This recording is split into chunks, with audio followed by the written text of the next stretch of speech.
ഇന്ന് നമുക്ക് 1 വയസ്സിന് മുകളിലുള്ള കുട്ടികൾക്ക് അയേൺ ആൻഡ് പ്രോട്ടീൻ റിച്ച് ആയിട്ടുള്ള ഒരു ലഞ്ച് റെസിപ്പിയാണ് കാണിക്കുന്നത്. അതിന് വേണ്ടിയിട്ട് നമുക്ക് ഇതേപോലത്തെ മഞ്ഞ കളർ പരിപ്പുണ്ടല്ലോ, അത് വേണം. അത് നന്നായിട്ട് കഴുകിയെടുക്കുക. പിന്നെ ഞാനിവിടെ ഒലീവ് ഓയിലാണ് യൂസ് ചെയ്യുന്നത്. ഒലീവ് ഓയിൽ നമുക്ക് കുട്ടികൾക്ക് വെയിറ്റ് ഗെയിൻ ചെയ്യാൻ നന്നായിട്ട് ഹെൽപ്പ് ചെയ്യും.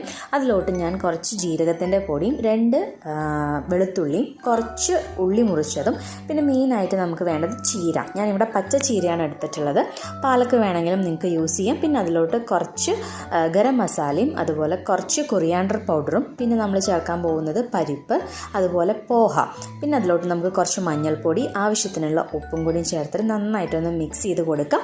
ആവശ്യത്തിന് വെള്ളം ഒഴിക്കാൻ മറക്കരുത് കേട്ടോ. അതിനുശേഷം നമുക്ക് കുക്കർ ഓപ്പൺ ചെയ്തിട്ട് 1-2 വിസിലിൽ നമുക്കിത് വെന്ത് കിട്ടും. നന്നായിട്ടൊന്ന് ഉടച്ചു കൊടുക്കാം. ഇങ്ങനെ ഉടച്ച പരുവത്തിൽ കഴിക്കാത്ത കുട്ടികളാണെങ്കിൽ നമുക്ക് ജസ്റ്റ് ഒന്ന് മിക്സിയിൽ അടിച്ചു കൊടുത്താലും മതി കേട്ടോ. അപ്പോൾ നമ്മുടെ അയേൺ ആൻഡ് പ്രോട്ടീൻ റിച്ച് ആയിട്ടുള്ള ഫുഡ് റെഡിയാണ്. അപ്പോൾ എല്ലാവരും ഒന്ന് ട്രൈ ചെയ്ത് നോക്കുക.